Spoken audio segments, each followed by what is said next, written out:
Hello dear students, मैं जितेंद्र सिंह राजपुरोहित आज आपके सामने लेकर के आया हूँ YDSE नाम के जो है चैप्टर का टॉपिक नंबर 2। तो YDSE नाम का जो टॉपिक है, इसका पहली क्लास में हमने ये पढ़ा था कि वो किस तरीके का अरेंजमेंट प्रयोग में यंग ने किया था। उन्होंने एक वर्णी प्रकाश स्रोत लेकर के उसके सामने दो स्लिट्स को रखा और स्लिट्स के बाद में पर्दे पर जो है इस तरीके का व्यतिकरण प्रारूप जो है प्राप्त हुआ था, इंटरफेरेंस पैटर्न जो है प्राप्त हुआ था। ये जो इंटरफेरेंस पैटर्न जो प्राप्त हुआ था, व्यतिकरण प्रारूप जो प्राप्त हुआ था अल्टरनेट ब्राइट डार्क फ्रिंज का, ये क्यों प्राप्त हुआ था, इसका एक्सप्लेनेशन अपन आज की क्लास में करने का प्रयास करेंगे। ठीक है, तो मैंने आपको याद दिलाने के लिए ये वीडियो अभी शुरुआत में रखा था। मैं पहले इसको थोड़ा सा मिटाता हूँ और उसके बाद में जो है हम वापस से अपने काम को शुरू करते हैं। तो मैं बात अपनी जो है कंटिन्यू करता हूँ। हमारे पास ब्राइट और डार्क फ्रिंज बनने का कारण तो हमने वहीं पर ही बता दिया था कि ब्राइट बनने का कारण है संकोची व्यतिकरण, जो चमकीली फ्रिंज बनती है उसका कारण है कंस्ट्रक्टिव इंटरफेरेंस, और जो डार्क बन रही है उसका कारण है डिस्ट्रक्टिव इंटरफेरेंस। जो काली फ्रिंज अद्वितीय फ्रिंज बनती है उसका कारण है विनाशी व्यतिकरण। ये कारण तो हम पिछले ही क्लास में डिस्कस कर चुके हैं, मगर अब बात ये कि वो व्यतिकरण क्या कारण है कि वहाँ संकोची है और क्या कारण है कि वहाँ विनाशी है। जवाब बड़ा सरल सा है। अगर आप संकोची और विनाशी व्यतिकरण का हमारा वीडियो देखोगे तो आपको पता चलेगा कि जब पाथ डिफरेंस n लैम्डा होता है तो संकोची व्यतिकरण होता है, और जब path difference n plus half lambda होता है तो विनाशी व्यतिकरण होता है। आप जब S1 से और S2 से जो लाइट जा रही है, आप इस पॉइंट P को अगर अलग अलग जगह देखोगे, मान लीजिए ये O पॉइंट, इसके जस्ट सामने O1 पॉइंट हमने लिया है, M पॉइंट हमने लिया है। इस M पॉइंट पर S1 से और S2 से लाइट अगर आए तो चूंकि ये दोनों दूरियां d/2 बराबर है, ये दूरी कैपिटल D बराबर है, ये दूरी कैपिटल D, ये वाली दूरी d/2, ये वाली दूरी d/2। तो चूंकि ये दूरियां बराबर है तो पाइथागोरस थ्योरम से ये और ये दूरियां भी बराबर है, मींस इनके बीच में पथांतर जीरो होगा। दोनों के लंबाइयों का डिफरेंस अगर आप माइनस करके निकालोगे तो दोनों का पथांतर कितना आएगा, 0। अब आप इससे ऊपर जैसे जैसे जाओगे तो ऊपर वाला रास्ता तो छोटा होता जाएगा धीरे धीरे, और नीचे वाला रास्ता धीरे धीरे लंबा होता जाएगा। तो दोनों के बीच में क्या होता जाएगा, पथांतर बढ़ता जाएगा जैसे जैसे ऊपर जाओगे। यही कहानी नीचे की तरफ जाओगे तो इसका नीचे वाले का रास्ता छोटा और ऊपर वाले का रास्ता लंबा होता जाएगा, तो इनके बीच में पथांतर आता जाएगा। तो जैसे जैसे पथांतर जिस जगह पर ये मान लेगा वहाँ संकोची व्यतिकरण, और जहाँ ये मान लेगा वहाँ विनाशी व्यतिकरण, तो ये आपको फ्रिंजें दिखाई देने का कारण है। अलग अलग रस्तों की लंबाइयाँ अलग अलग होती है, अलग अलग जो स्क्रीन के पॉइंट पहुंचे वहां पर S1 और S2 से आने वाले रस्तों की लंबाइयाँ अलग अलग है, उनके बीच में पथांतर है, और उस पथांतर का मान जब इन समीकरणों के हिसाब से होता है तो वो अपने हिसाब से जो है ब्राइट और डार्क फ्रिंज संकोची और विनाशी व्यतिकरण के कारण बन जाते हैं। तो अब हमारे को जो इसका एग्जैक्ट एक्सप्लेनेशन चाहिए, उसके लिए हमें क्या आवश्यकता है, हमें आवश्यकता है इस पथांतर की जो हमें कैलकुलेट करनी। तो मैं इसको कैलकुलेट करने के लिए चित्र जो है वो आपके सामने बना रहा हूँ। फिर से देखिए कि हमने क्या बात की। ये हमारा प्रकाश स्रोत था S0, इसके सामने दो हमारी स्लिट्स रखी हुई थी, एक S1 और एक S2। S0 का जो पॉइंट था O, उससे d/2 ऊपर और d/2 नीचे बराबर आधे आधे पॉइंट पर ये थी। तो यहाँ से लाइट आई, यहाँ से लाइट आई, पाइथागोरस थ्योरम के हिसाब से अगर ये दोनों कर्ण तो यहाँ बराबर, इधर तक S1 S2 तक आने में लाइट में कोई पथांतर नहीं है। नाउ अब स्क्रीन आई, स्क्रीन थी कैपिटल D डिस्टेंस पर, O के जस्ट सामने हमने एक पॉइंट मान लिया M, यहाँ पर कोई पॉइंट है P जिससे S1 से और S2 से लाइट आती है। जब ये लाइट आती है और लाइट यहाँ पर मिलती है तो यहाँ पर व्यतिकरण जो होगा वो कैसा होगा वो निकालना है। तो उसका कारण होगा पथांतर, पाथ डिफरेंस। पाथ डिफरेंस अगर मेरे को चाहिए डेल्टा, तो वो होगा बड़े वाले पथ में से छोटे वाले पथ की लंबाई को घटा दो, S2P में से S1P को घटा दो, लो फुटा नापो, वैल्यू निकालो, मतलब अपन फॉर्मूला निकाल रहे, फॉर्मूला निकालने में फुट्टा लेकर के नापने से काम नहीं चलेगा, फॉर्मूला तो फॉर्मूले की तरह निकालने के लिए हमने एक काम माना कि मान लिया M से जो पॉइंट P की डिस्टेंस है वो है y, ठीक है, ये अपन ने मान लिया। अब हमने S1 से और S2 से एक एक लंब जो है वो सामने इस पॉइंट जो स्क्रीन है इस पर डाल दिया। ये देखो, एक S1 से लंब डाला जो यहाँ मिल गया, एक S2 से लंब डाला जो यहाँ मिल गया। मान लिया S1 वाला लंब A पॉइंट पर और S2 वाला B पॉइंट पर। अगर ये लंब था, तीनों पे तीनों लंब ही थे, अगर ये लंब थे तीनों तो ये आयत बनेगा। ये अगर आयत बनेगा तो आयत बनने का मतलब आमने सामने की भुजाएं बराबर, तो ये वाली जो डिस्टेंस है ये भी d/2 आएगी और ये वाली जो डिस्टेंस है ये भी d/2। ओके, अब अगर कोई पूछे कि ये इतनी डिस्टेंस क्या थी y, तो ये पूरी डिस्टेंस जो है ये कितनी आएगी,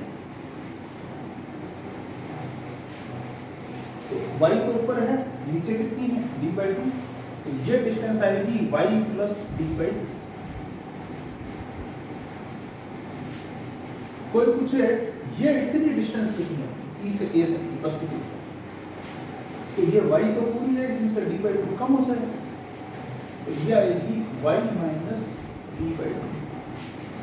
पथांतर का काम बहुत सरलता से तैयार है, पाइथागोरस थ्योरम लगानी है। ध्यान से देखो, गांधी जी कहते हैं पूरा मत देखो, फिजिक्स कहती है पूरा मत देखो।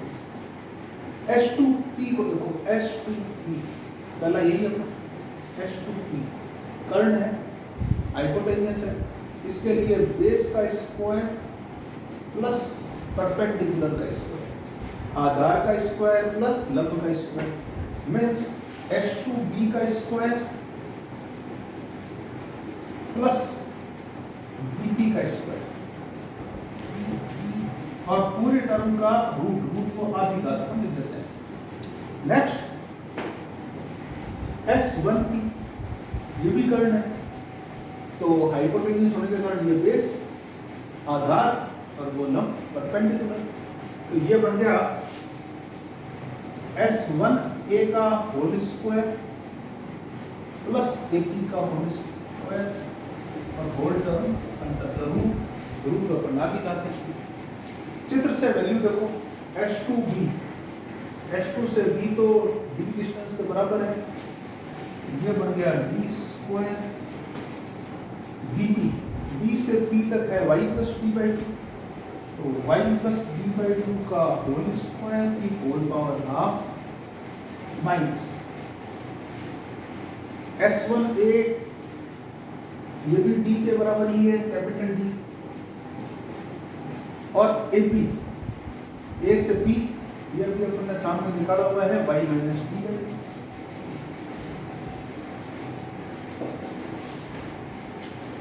ये जो फॉर्मूला है, ये फॉर्मूला एक बहुत कठिन फॉर्मूला है, क्योंकि रूट है दोनों, रूट के अंदर अपने को फॉर्मूला लगाना थोड़ा सा टिपिकल है, इसलिए अपन ने थोड़ा सा जुगाड़ लगाया। क्या जुगाड़ लगाया सॉल्व करने का, ध्यान देना। जो d स्क्वायर कॉमन नहीं आ रहा फिर भी कॉमन लूंगा, नहीं आ रहा फिर भी कॉमन लूंगा, तो नहीं आ रहा तो कॉमन ले लिया तो इसके बट्टा में आ जाएगा। एक्चुअली आप ऐसा समझो कि इस पीछे वाले को d स्क्वायर से ऊपर नीचे गुणा कर दिया, ऊपर वाला d स्क्वायर कॉमन ले लेंगे, बट्टा वाला d स्क्वायर इसके नीचे बच जाएगा। मैं कुछ ऐसा है, d स्क्वायर कॉमन लूंगा तो यहाँ बच जाएगा 1, यहाँ बच जाएगा y प्लस d/2 का होल स्क्वायर बट्टा d स्क्वायर। हमने वास्तविकता में यहाँ पे d स्क्वायर की गुणा की थी, वो बाहर चली गई, मगर अभी बात बाकी ऊपर रूट, तो रूट के कारण ये d स्क्वायर का d कहते हैं, रूट से बाहर निकलते हैं तो घात आधी हो जाती है। सेम बात इसके साथ भी करेंगे, डी स्क्वायर जब इसमें से कॉमन लेंगे तो रूट के कारण वो भी डी बन जाएगा और ये पीछे 1 plus Y minus D by 2 का होल स्क्वायर बटा डी स्क्वायर। अब यहाँ पर हम एक मैथमेटिक्स की हेल्प लेने वाले हैं। मैथमेटिक्स की एक थ्योरम है द्विपद प्रमेय, बाइनोमियल थ्योरम नाम है इसका। बाइनोमियल थ्योरम ये कहती है कि यदि x कोई चीज है उसका मान 1 से बहुत बहुत छोटा हो तो देन 1 प्लस x की पावर n का मान लगभग 1 प्लस nx होता है। ये बाइनोमियल थ्योरम है। हमारे पास प्रैक्टिकल रिजल्ट यही है, जो y डिस्टेंस है, जो हमारे पास में स्क्रीन का साइज है और वहाँ पर जो डिस्टेंस है वो होती है कुछ मिलीमीटर्स में, और स्क्रीन की दूरी है वो होती है कुछ मीटर्स में।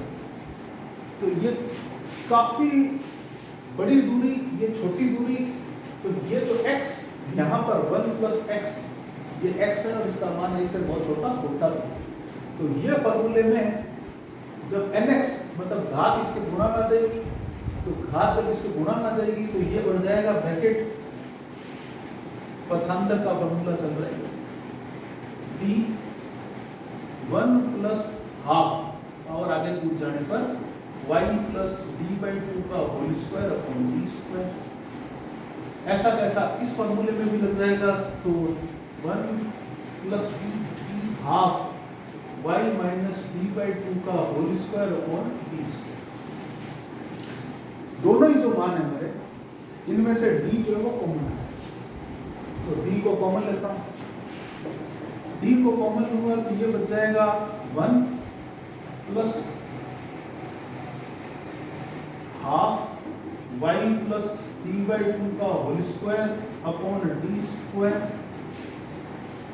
यहां से d कॉमन ले लिया, मतलब माइनस के कारण ये हो गया -1, इस माइनस के कारण ये हो गया माइनस का y माइनस डी बाई 2 का whole square upon D square के साथ हाफ।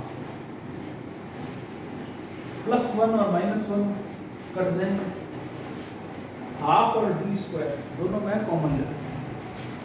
तो d तो बाहर पहले से था 1/2 और 1/d स्क्वायर दोनों में से कॉमन ले। आप चाहो तो इसको 1/2d स्क्वायर लिख लो, एक ही बात। यहाँ क्या बच गया, इसका होल स्क्वायर और इसका होल स्क्वायर। होल स्क्वायर खोल रहा हूँ, a square plus b square plus 2ab, ये फॉर्मूला होता है a square plus b square plus 2। उसका खोलेंगे तो a square plus b square आएगा -2 जाएगा, तो बीच में चिन्ह तो माइनस का है ही। a square plus b square minus 2ab। जैसे ही हमने यहाँ देखा एक d से एक d कट गया, तो यहाँ बच गया 1/2। ब्रैकेट खोला तो यहाँ बचा y square D square by 4, 2 से 2 कटने पर प्लस y। इस माइनस से गुणा होकर के यहाँ बच जाएगा माइनस का y स्क्वायर, यहाँ बच जाएगा माइनस का डी स्क्वायर बाई 4, और जो लास्ट वाली टर्म एकमात्र जो हमारी माइनस की टर्म है, वो माइनस की जो टर्म है वो हमारी जो है यहाँ से गुणा होकर के प्लस की हो जाएगी। 2 से 2 उसमें भी कट जाएगा और ये भी बन जाएगा y। ये इधर y स्क्वायर प्लस का, इधर y स्क्वायर माइनस का कट जाएगा। ये d स्क्वायर बाई 4 इधर प्लस का उधर माइनस का कट जाएगा। yd और yd 2yd बचेगा, तो 1/2d के साथ इधर बच गया 2yd, 2 से 2 कट जाएगा।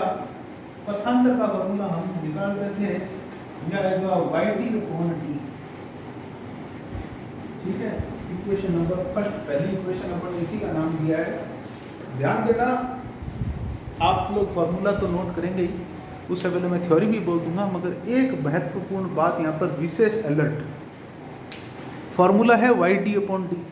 मान लीजिए आप एग्ज़ाम में इसको लिख रहे हैं, वाई डी अपॉन डी मैंने आपको फार्मूला बोल दिया, मैं आपका पास वाला स्टूडेंट हूँ, मैंने आपको कहा फार्मूला पथांतर का ये ले वाई डी अपॉन टी।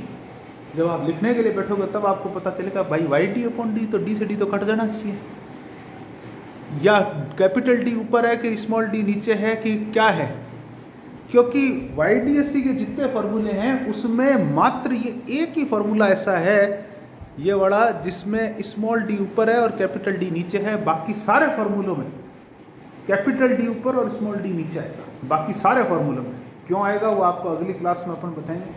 तो जैसे ही ये पथांतर का मान बाकी समीकरणों में जाएगा तो डी और डी अपना पासा पलट लेंगे। तो फॉर्मूले को मैं आपको बिल्कुल ये कहूँगा स्ट्रिक्टली, आप इसको बिल्कुल ऐसे याद नहीं करेंगे कि delta equal to Y D upon D, आप इसको ऐसे याद करेंगे कि delta equal to Y small D upon capital D.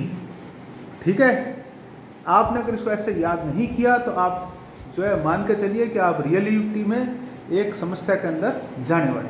ठीक है, चलिए तो अपने इसके जो है आप कॉपी में हेडिंग डालेंगे path difference in YDSC, YDSC में पथांतर। एक लाइन आप इसके अंदर थ्योरी में लिखेंगे कि माना चित्रानुसार पर्दे के किसी बिंदु P पर प्रकाश पहुंचता है। Let light waves reaches to point P as shown in following diagram। पर्दे के केंद्र बिंदु M से बिंदु P की दूरी y है। Distance of point P from the centre M of the screen is y। स्लिटों के बीच की दूरी स्मॉल d है। Separation between slits is small d, तथा पर्दे व स्लिटों के बीच की दूरी कैपिटल D है। And separation between screen and slits is capital D। अब आपको इस काम को पूरे को नोट करना है और जो है आप चाहें तो वीडियो पॉज कर करके करते रहिए नोट। और हमारा वीडियो आपको कैसा लगा नीचे कमेंट करके ज़रूर बताना, लाइक कीजिएगा हमारे वीडियो को और साथ में जो है वीडियो को जो है शेयर और सब्सक्राइब भी कीजिए हमारे चैनल को ज़्यादा से ज़्यादा संख्या में। फाइनली बात यही कि अभी तक हम उस कारण पर नहीं पहुंचेंगे कि पथांतर जो आया है ये इस पथांतर के कारण वो चमकीला या काला क्यों दिखाई दिया। इसके लिए आपको हमारा अगला वीडियो देखना पड़ेगा, क्योंकि वीडियो जो है काफ़ी लंबा 18 मिनट का पहले से हो चुका है, तो हम इस वीडियो को और लंबा नहीं करेंगे। तो अगले वीडियो के अंदर अपन इसकी बात करेंगे। तब तक आप जो है इसको नोट करके अपने नोट्स प्रिपेयर कीजिए और इस फार्मूले को लर्न कीजिए। चलिए, आप ज़रूर रूप से जो है हमारे चैनल को सब्सक्राइब कर रहे होंगे, मेरे को ऐसी उम्मीद है। इसी उम्मीद के साथ मैं आपको आज के लिए बाय।